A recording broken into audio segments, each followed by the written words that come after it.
Marlene, we do say Marlena, right? Because the American impulse is to say Marlene. Just think of Marlene Dietrich and then you have a hunch of what this should sound like. I'm named after her. Are you really? Yes, she died the day before I was born. Oh, that's so cool to be named after Marlena. But I can't sing. Hi all, I'm Abigail Disney and welcome to All Ears. In recent months, I've been on the road with my new documentary, The American Dream and Other Fairy Tales. In the film, I tell the stories of some Disney workers to show how the American dream has become a nightmare for so many. Of course, the problem is not just with Disney. Today, nearly half of all American workers are struggling to make ends meet. That's why in this season of All Ears, I'll be taking a deep dive into some of the big questions raised in the film with folks who are doing the most Disney thing possible, using their imaginations. In this case, to rethink modern American capitalism. Because if we don't reimagine how it all works and fix it, we're going to be in big trouble.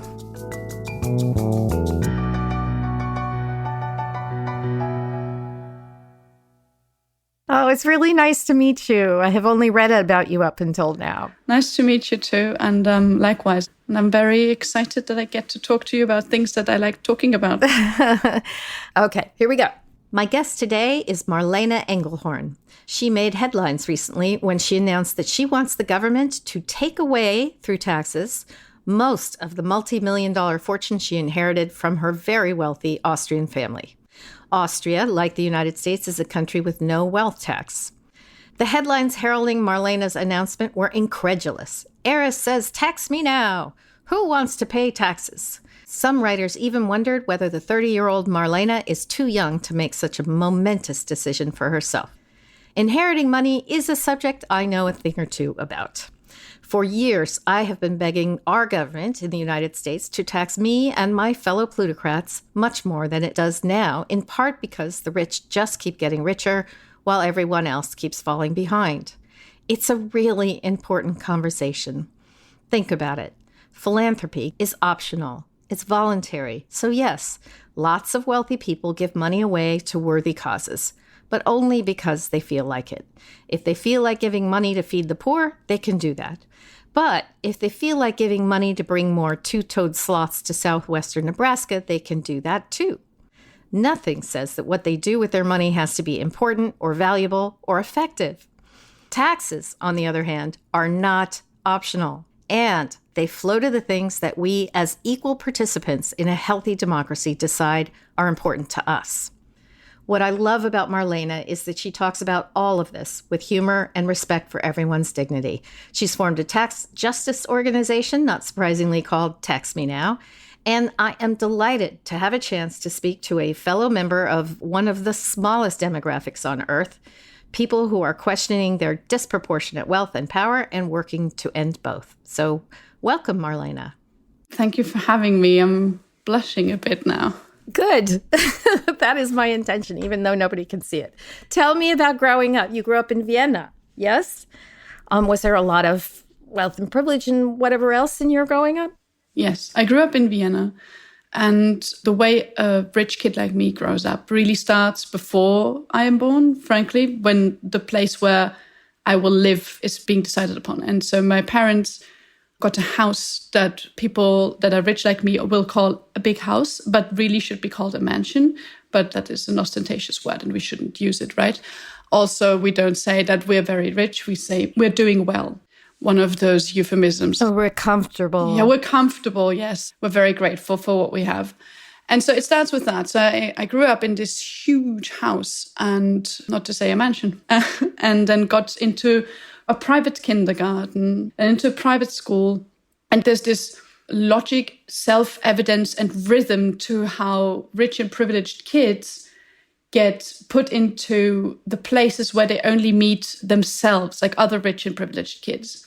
And then I went to public university. And then all of a sudden I found myself in a crowd of people where a lot of them weren't wealthy, not nearly close to the amount of wealth that's in my family, but just in general as well. And so all of these people, they had a reality of having to work in order to study because that was just the way they had to do it, or else they wouldn't be able to. Whereas for me, it was never a question of whether I could afford something, but only if I wanted to or not, which is a very unique perspective on money, when you don't have to think of can or can I not do something with it, but just what the hell do I want to do with it? So your sense of social justice started to bud and develop in university. Is that where you began to think about it? I think these things are more complicated because it starts early on when you first realize that some things aren't fair, even if it's ridiculous things that you experience, like ridiculous for an adult, I guess. But for a child that experiences it the first time it is cheated, for instance, in a game, or the first time something unfair happens, where you get punished for something you didn't do, you realize some things aren't fair. I think that's where your idea of what fair and justice, what these principles mean, start. And this idea develops over time, and it's fueled by the experiences you make, by the relationships that you're in. Can I ask, do you have siblings? Yes, I have 2 siblings. You have 2 siblings. Where are you in the order? I am the eldest, sorry. Okay. I'm just curious because I'm in the middle of 4, and I've always thought my indignation at unfairness came from the middle of the 4, when everything is unfair when you're in the middle. But you're the oldest, so okay, that's interesting. But anyway, go on. I could argue that everything is unfair when you're the oldest because it's easier for everyone who comes after you. After you plow through the way and then they come and they just like harvest what you sow. No. Yes, that's true. Well, maybe everything's unfair when you're a sibling, period. Yeah, maybe. I wouldn't give them up for the world. They are the best people. I love them to bits. Yes. Were you able to sort of fly under the radar and not seem as wealthy as you were? Because that's a very common trait in people who inherit money, but there's a lot of hiding it. Yes, absolutely. I didn't want people to know. It's something that can be such a conflicting topic that you would want to not bring it to the table in order to avoid it. And I also tried to avoid it. But my close friends did have an idea of me and my family being wealthy. They didn't know even closely how wealthy. And I was not going to tell them, because I also thought it was kind of weird to like flunk numbers into people's faces. Transparency about wealth is not something that happens a lot in my family. In my family, you don't talk about money, you own it. Well, that's actually one of the traits of being wealthy. You have to talk about money if you don't have it. Yes. But even so, with me, once I knew that my family had access to immense amounts of wealth, because I had first conversations about this because I turned 18 and stuff, it still is a feeling where like, okay, all of a sudden you can't even begin to fathom how you're not like everyone else anymore, just because of the wealth that you touch. But at the same time that you are, because you're just a human being, you're not better than anyone, you're not worse than anyone, you're just as average as everybody else, with your peaks and your lows distributed among whatever you can and cannot do well. So you mentioned a meeting when you were 18. I had a meeting like that when I was 18. So I know the meeting you're talking about, and it's not something most people understand. Can you talk about that meeting? It was, my mom sat me down. She was like, so I got to talk to you. And I'm like, oh God, this sounds like this is going to be an oh God kind of conversation. And it was, because I don't know what the proper English expression is. I fell to the floor. Is that one? Or my mouth fell to the floor? Yeah, it knocked me over. It knocked me over. There you go. Mom knocked me over. I was gobsmacked. This is one of my favorites. And she said, what? She said, look, so you come from this family and there was this business. And so there's like wealth. Please don't tell anyone. One of the earliest sentences. Don't talk about this because it's not going to do you any good talking about it. Either people are going to judge you for it because they don't know you well enough not to. And frankly, fair enough. But also, it's not an information that anybody needs about you. And eventually, I came to understand that that's not entirely true. Frankly, this is an information everybody needs about me. So I did decide to talk about it to everybody who will listen to me, like you, for instance. Yeah. Yeah, and I kind of came to this same conclusion as well, because that not talking about it was a message of shame, which is so strange because everyone who looks upon people with wealth feel like, well, obviously I'd be incredibly proud of this and I'd show it around. But in my upbringing, it was an embarrassment and something to pretend wasn't there, but to rely on and to consider a necessary condition nevertheless. And I think what happens is when you treat money and wealth, like money not as in money that everybody can relate to. We're not talking money that anybody can relate to. Wealth is the amount of money where needing it is not a question anymore. The question of need doesn't exist. And with wealth, when you treat it as a secret, immediately you get into this position of having to protect the secret, but also this secret becomes like a cancer. It grows in itself. It grows inside you. It eats away at you. This can show in various conflicting feelings like shame that you mentioned, but also anger. With me, it was a lot of anger. But really what happens is it translates very easily into this self-evident way of dealing with wealth, which is to protect it and to grow it. And they will always tell you that you don't have enough. It doesn't matter how much money you have. A financial advisor will tell you it's not enough. You need to grow it because, and then the second reason comes in because that already makes you anxious. Like, what? It's not enough. It's a multimillion sum and it's not enough. And then they tell you, because if you don't, that's stupid. And you're like, first of all, I don't want to be scared. But second of all, I don't want to be stupid either. And if you don't talk about this openly with people who have different perspectives and who are not from within this industry, then this doesn't help to break out of this cage. So talking about it is really the best thing you can do. Right. So it was the investment professionals right away that were saying, you now have a job you didn't ask for and didn't earn. And that job is to keep and protect and to grow this pot that you didn't want. And that's your job. When I was announced the inheritance, I was surrounded by financial advisors that were like, yeah, we can take care of this. And I'm like, I think I'm going to take care of this myself. Thank you very much. So that was an interesting conversation. When I have these sorts of conversations, especially when I'm surrounded by, and now I'm so sorry, but I have to say it, by older white men. Yes, I know. I immediately get extremely frustrated because I'm not an old white man and I'm not being talked to as if I were. But I'm talked as if I were a little girl. And I'm like, I'm sorry, but I'm not a little girl. And at that point, I was like 27, 28. And I was like, no, we're not doing this way. Can I ask, where were your parents in all of this? Did they express worry about how you were handling it or disapproval? I don't talk about the family, so I can't disclose any very interesting facts other than that they were like, you're an adult, you do you. And they trust me, so that's fine. Yeah. Can I ask you just, is there any anger or does anybody feel judged by you or anything like that?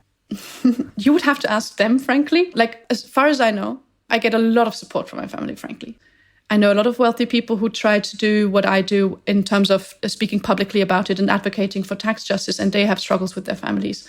And so I'm lucky like that. Yeah. Now, your family has a long history of philanthropy. Was that something you were aware of when you were growing up? Somewhat, but not really. And I didn't really care that much for it. And also, I don't care for it now because it really is just a fancy word to say we have so much money that we can create legal structures that will forever finance our hobbies and things that we like and think are important. I don't think society needs some wealthy people being like, my hobby will be forever financed because I like classical music. And classical music, please don't take me wrong, is super fine. And I want it well funded and financed and everything. Like, people should be able to create this music and others should be able to listen to it and enjoy it and all of that. But it shouldn't be dependent of the whims of a rich person. Okay, so then I'm going to ask you, and I apologize because I find it to be a willfully stupid question, but it always is asked. Why don't you just give it all away then? Or just write a check to the government on your own if you hate the money so much? I don't hate the money that much. The thing is, money is, it's neither good nor bad. The way you use it shows what it is. Currently, worldwide, the way we use it is we distribute it so poorly that it becomes this motor for inequality. I'm not taxed. I will not be taxed on my wealth. I wish I was. And I will do everything I can in order to advocate for that. Because it's a democratic way to do it. And frankly, that's the only respectful way to do it when you live in a society. Because it acknowledges that we are equals. Political and justice-wise, we're equals. But I will have to redistribute it, which is another fancy word for giving it away. I will have to figure out how I do this because I'm not keeping it. It's not good if I keep it. I'm not going to just wire it to our government because I don't know if you follow Austrian politics, but it's god-awful. It's really awful. And a government that is not able to create a tax system that taxes wealth properly doesn't get a gift. I will have them ask for this money with the according law system. Tax me now. I co-founded the association Tax Me Now to tell them what to do. But I'm not going to just wire them my money. So I have to figure out what I'm going to do and how I'm going to do it. I'm talking to a lot of people who are in this field. I'm exploring ideas, especially around participatory approaches in order to share the power, because I don't see why a person like me should have this power. You wouldn't run around in the street and go to a random stranger and be like, hey, here's a double-digit multimillion sum, go play. You wouldn't do that. But that's what happens when you inherit. You just have anybody out of the sperm lottery get cash and then go play. And I'm like, frankly, history has not proven this a good idea. The present is not proving this a good idea. The future won't prove this a good idea. So can we please stop this madness and tax inheritance? Do you think people with money internalize an idea of themselves as more worthy? That's an interesting question. When you have access to this sort of money and it becomes a job to deal with it, and either you do the job yourself or you pay someone to do it for you, then of course the way this money will be treated, especially when it's tied to family history, will web itself into who you are and who you think you are. And it will become a part of your identity, which is also one of the reasons, as far as I can understand, for people who react so aggressively against taxation of wealth, because they feel like if something threatens my money, then they threaten me. And they find themselves threatened when really what happens is people, when they're being taxed on their wealth, are being asked to share like everybody else, so that with the shared money, we can create a public infrastructure, which frankly is the only sign for wealth in a country. Freaking GDP, it doesn't show you anything. The state of the public infrastructure and the public services of a country will tell you about whether or not this is a wealthy country. This is the only metrics that matter. And in order to fuel that, you need tax money. And why not be super proud and go, the most democratic thing I can do is to pay my taxes, and then to, I don't know, take the subway if you're in a big city, or whatever else, go to the, I don't know, you don't have that kind of welfare state in the US, but like healthcare treatment. In Austria, healthcare treatment, you go to school or university and it's for free. All of this is because of the tax money. It's because of everybody paying their fair share. And so this should be something where you let go of the wealth with pride instead of being threatened by it and scared. To go back to what you were just saying about your government in Austria, and believe me, as much frustration as you feel with your government, I feel with my own. Given the state of government, your enthusiasm for paying taxes is interesting. I mean, how do you square one with the other? How do we fix the government where the money would be going? Yes, that's a good one. First of all, nobody gets asked whether or not they want to pay taxes other than wealthy people. That's one thing. And the second thing is, even if governments use it poorly, I'm talking democratic governments, and even if they use it poorly, it's still better than have it in the pocket of some freaking rich kid that is trying to go to Mars.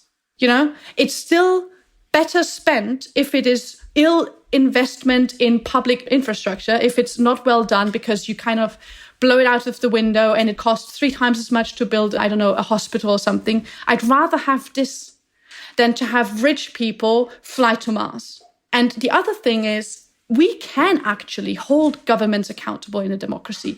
We know about what happens. We don't even begin to know and to fathom what happens when wealthy people use their money at will. Because they're not held accountable, there's no transparency whatsoever. We can demand transparency from governments. We can use democratic processes to influence the way they use the money. We have much more access as a society to how governments deal with money than to how rich people deal with money. And so I think that is why I'm so adamant about tax justice, not just because it's the just way to do it in the democratic way, but it's also safer. It's much safer. And in terms of freedom and security, these two things have something in common. They only can grow when you share them. You can't grow freedom or security by hoarding them. And this is one thing that so many wealthy people don't understand. They think the more they accumulate, the freer they will be and the more secure. But what they will feel is more anxiety, more seclusion and isolation, and it will not do the trick for them. I think taxation maybe can help re-socialize and reintegrate wealthy people into society where they belong, because they pretend that they don't have to care because they can afford not to care. But we shouldn't let them afford not to care. You know what I mean? Yeah, absolutely. And I was going to say that it's always been the irony to me of wealth that the people that I know with the most money seem to be the least free, in part because they are haunted by a constant sense of insecurity, whether it's overt or unconscious. The insecurity is about all the different people who want to take what you have or have plans for what you have or for you. I could so in my parents see this feeling of insecurity everywhere I looked.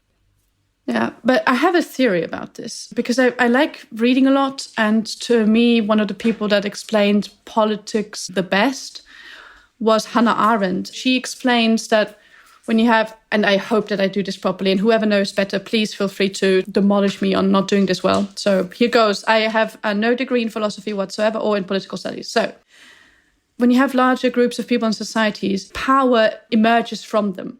And the way you then channel it needs to be legitimized by those who create this power, which is by society. So what happens is democratic governments have legitimate power because we vote for these people and we want them to use this power in order to govern and to do politics. But when you have excessive amounts of wealth, you also hold a lot of power. The thing is, it's not legitimate. And the lack of legitimacy begs the question, why? Why do you have power if you don't have a mandate? You're not elected. Why? So either they will have to say, well, I earned it, and then they will have to invent a self-made millionaire myth, which it's always a myth. You can't be self-made. It's impossible because you need access to all of the public infrastructure at all times. Exactly. But I also think patriarchy and male supremacy play into this as well, because so many of the sort of worst offenders in the idea of one's own worth department are men who hold a lot of wealth and who take from that a message about their own savior capacities. I always wondered if Iron Man was the worst thing anybody ever did, that film, because they made Iron Man as this fantasy of like this brilliant inventor, scientist, wealthy man who uses his wealth to save the world. And then they told us that it was based on Elon Musk. Have you ever heard that? Yeah, my first thought right now was they just tell Elon Musk's story the way Elon Musk wants to be seen. Yeah. But Iron Man at least has friends that he talks to and who will talk smack back at him, the Avengers group. I'm not a fan. I can enjoy this kind of movie every once in a while, but frankly, I have such a hard time going into this heroistic thing. But what I think is even worse is Batman. Because what happens is he has a childhood trauma. He has this phobia of bats. So he thinks, Gotham City, where I live, is a city that's doing really poorly.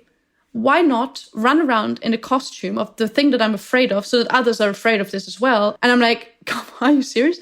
At the same time, he's a billionaire rich kid. So what happens is he could just use his wealth to finance the complete public infrastructure and public services of Gotham City and be like, I give it back because I owe this all to you. No wealth is possible without everybody else also contributing to this society, people that work in your company and everything. Like, you can never make everything on your own.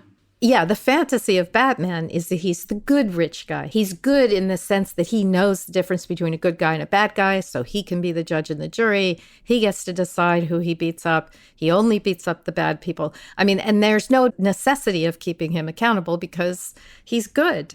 And I think a lot of Americans have bought into this narrative that people have money and therefore are good, and they have money because they are good.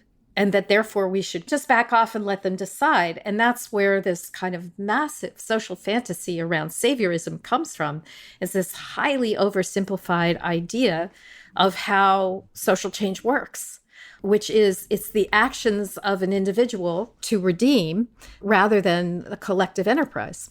Yeah, this sense of entitlement is so dangerous, especially when you consider that if you look around yourself right now, the state of the whole world, all of the crises we have, and we have so many, that is the result of letting wealthy people do as they please. So we already, we're living in, this is living proof that it doesn't work if you let rich people do as they please. What more proof do you need? Yeah, that's absolutely true. We have all the empirical evidence we could ever possibly want for it not working. And yet we keep doubling down on it. But that comes back to the fact that somehow, somewhere along the line, I feel like all effective resistance to the rich lobby kind of curled up and died. There was a point, especially in the United States, around Supreme Court decisions that let money seep into the decision-making. I wonder how we'll ever get our government back. I mean, is Austria as polluted by money in the political process as we are?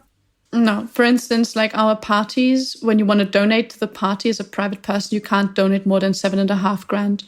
So 7,500 is the highest individual donation you can make, for instance. Things like that. But you can still influence it. Either you do it illegally, that's always an option, unfortunately, to people who think that they are entitled to getting their way. We do have issues. Because Austria is very, very small. You have 8 point something million, maybe 9 million people in Austria, and 2 million are in Vienna alone. Everybody knows everybody. And so what happens, you have these exclusive circles of people with wealth and or class privilege, and they stay among themselves. They use their connections to stay among themselves. And that happens a lot in Vienna. So we do have a hugely problematic political field. I don't see it as bad as in the US. But frankly, my view of the US is also a very tragic one. I don't know how you can call it a democracy when you need money in order to run for office, because that already goes against the democratic idea. I don't know how you feel about this, and especially when an Austrian person tells a US person how things should run, that's always very problematic. Yeah, no, problematic is not even anywhere near the word for the incredibly fucked up system we're working with right now. Because what bothers me is that, in a democracy, theoretically, the people rule, people vote, the people decide. And yet somehow, year after year after year, the majority of people vote against their own self-interest. And I'm just wondering, how in Austria, then, can your political system be, as unsatisfying to you as you say?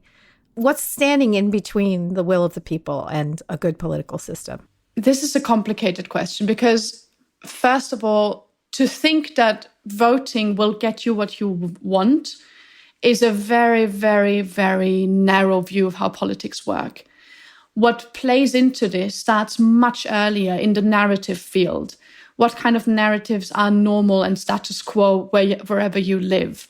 What kind of media are you consuming? Like, for instance, what kind of questions are normal questions and what kind of questions are freak questions? For instance, I'm being asked a question why I want to pay taxes if it was a freak thing. But you could also ask the question to other rich kids that you invite to your show and ask, why don't you want to pay tax? And make that the freak thing. What is the subtext of normality that you live in?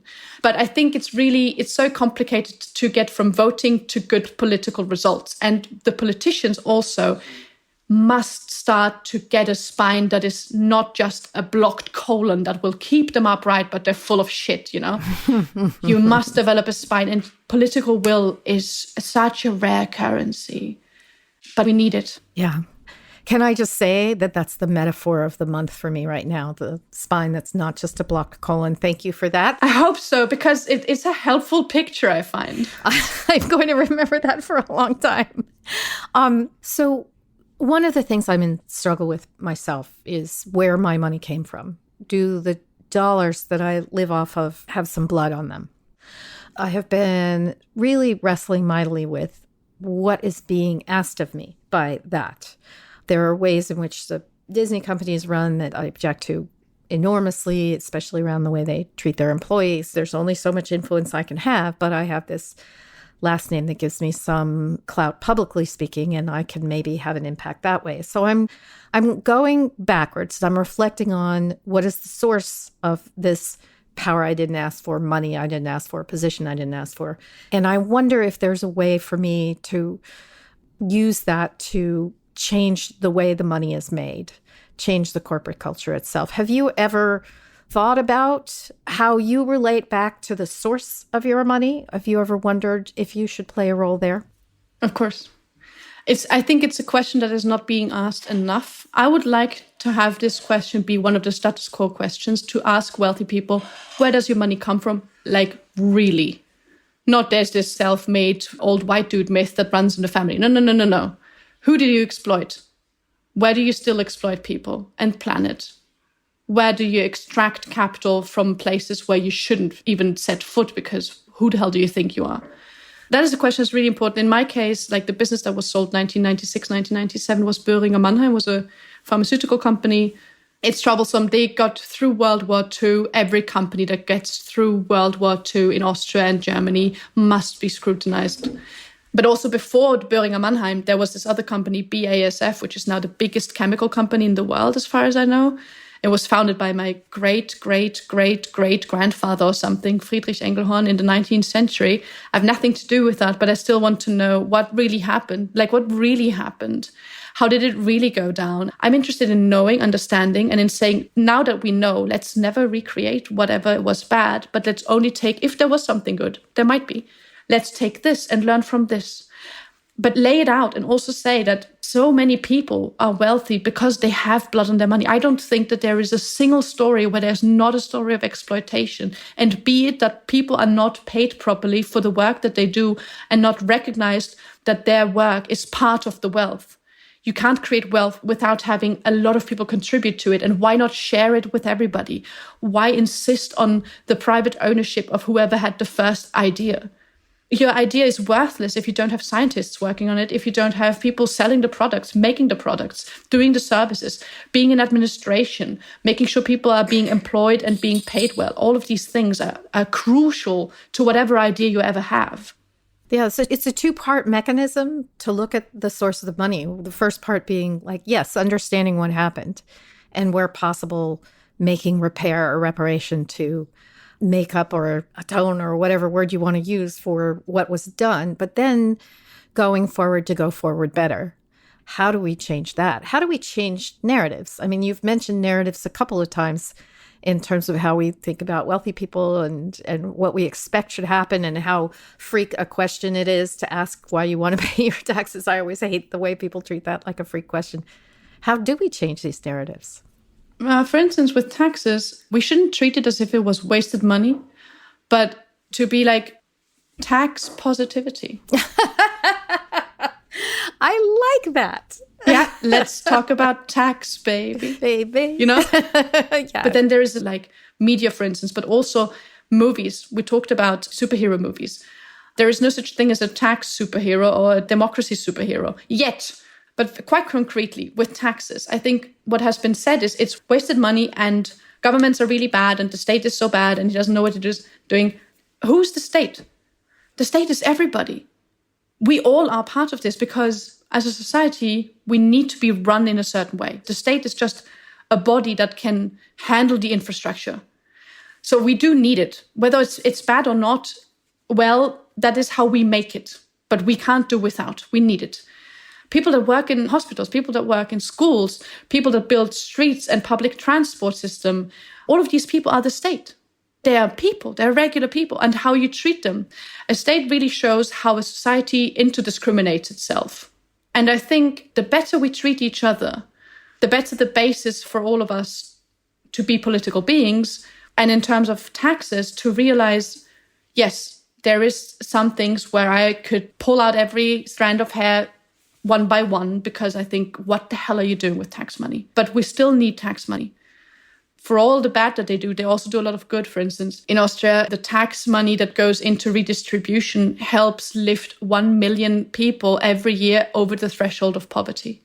And even if they do poor stuff somewhere else, there's also good stuff that happens. So we have to highlight the good stuff that comes. And we have to say tax positivity is a real thing. Let me ask you this. How do you respond to the criticism, and I get this criticism constantly, that you're sanctimonious and you think you're better than everyone else, and the expression among the conservatives these days is virtue signaling. Have you heard that one? Do you know that one? No, but we have similar stuff. Yeah. So how do you respond to that? Well, first of all, what would you rather signal, virtue or vice? Like, I don't even get it. I don't even get how this is insulting. I'm like, I'm virtue signaling. Well, you're welcome. Thank you. The second thing is, wealth taxation is not just about getting money into state structure, into public infrastructure. This is a great, great bonus. But it really is about redemocratizing power. Because when wealth becomes power, you need to reduce this power, or else you can't call yourself a democracy for much longer. Frankly, this is just how this goes. So in order to redemocratize it, you have to tax it away. What happens is also that you reduce the amount of potential harm that this rich kid can do. I'm talking specifically rich kids because I'm one, but it can also be a rich old person. Doesn't matter. And so, yes, when people say that to me, it really just reflects that they realize how bad they are. And they feel bad about this. And they want me to feel bad about telling them, this is something that I think is problematic. But I also say, how about we fix it? And I also say, how about we fix it together? Because I'm not saying, hey, I'm the rich kid who's now telling you how to tax wealth because I know so much. I'm saying, please, please, please, everybody, let's do this the democratic way. It will be rough. It will take ages. Democracy is not a service. It's a freaking chore. And it needs all of our participation. And it needs, especially for people like me, to give up power and to give it back to so many people who have excluded themselves because they know that nobody takes care of them, and to now humbly invite them back in and say, we are so sorry. Let's use this moment in order to redistribute, but also to restructure ourselves. I think really this is so important to acknowledge that people like I have to say sorry. Please, let's fix this together. But let's have this conversation. Let's talk about money. Let's talk about the elephant in the room. Let's talk about tax justice and wealth inequality. Marlene, that is a beautiful way to end this. I couldn't agree with you more. And I just can't thank you enough for all that you're doing and all that you're saying on behalf of a more just and fair society. I'm with you entirely. Thank you. Thank you. Thank you for having me.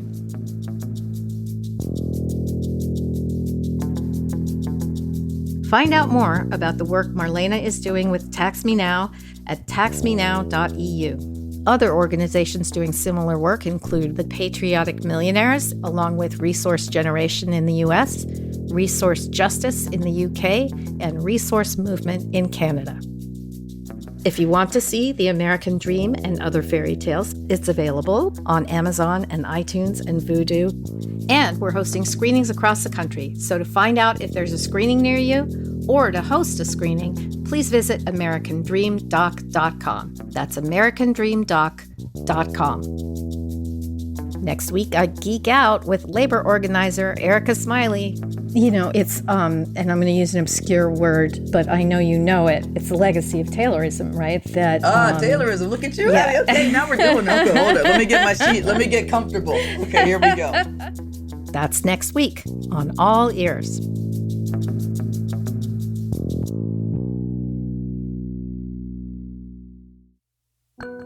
You've been listening to All Ears with me, Abigail Disney. Our supervising producer is Alexis Pancrazzi. Jake Frankenfield is our associate producer. Our engineer is Florence Barrow-Adams. Bob Golden composed our theme song, and our executive producer is Kathleen Hughes. For Fork Office, the All Ears team is Angie Wang, Dominique Bouchard, Phil Nuxall, Cody Young, and Kathy Camacho. Thoughts, questions, feedback? You can reach us at abigaildisney.com/allears. Find us wherever you get your podcasts. Be sure to rate, review, subscribe, and spread the word.